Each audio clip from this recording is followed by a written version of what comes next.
WB SSC group CD এর খুব important একটি টপিক হচ্ছে লাভ ক্ষতির অঙ্ক।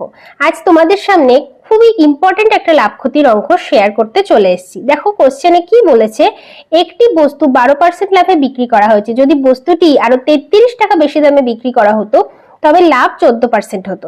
এখন বস্তুটির ক্রয় মূল্য কত সেটা আমাদেরকে বের করতে হবে।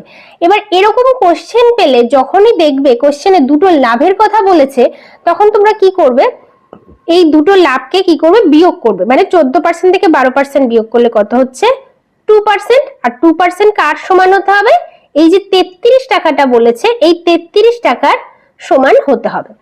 কেন হচ্ছে এটা দেখো, আমরা যদি একটা জিনিস 100 টাকায় কিনি, এবার কি বলেছে 12% লাভে বিক্রি করলে আমরা কত পাচ্ছি, 112 টাকা।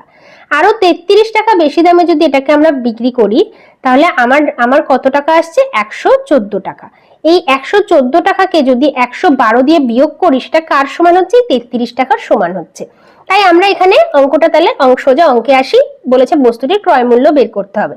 তাহলে 2% ইকুয়াল টু যদি 33 টাকা হয় তাহলে 100% ইকুয়াল টু কত হবে, 33 গুণ 50। 33 গুণ 50 মানে এটাকে গুণ করলে অ্যান্সার আসবে 1750। এখানে 1750 কত নাম্বার অপশনে বলেছে, অপশন বি, মানে অপশন বি হচ্ছে কারেক্ট অ্যান্সার।